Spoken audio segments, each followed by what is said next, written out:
Hi, it's Kyle Chester Marsden from Fieldpiece Instruments. Today I would like to share some information with you regarding our SC680 electrical clamp meter.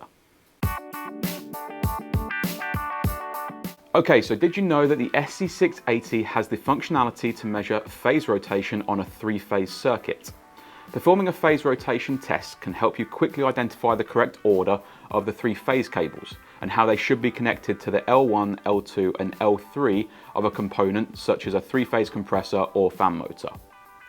The SC680 guides you through the process, which is to take a reading of all three phases in sequence and gives a final readout of either L123 at the top of the screen to signify a forward rotation test, or it will display L321 to signify a reverse phase rotation test.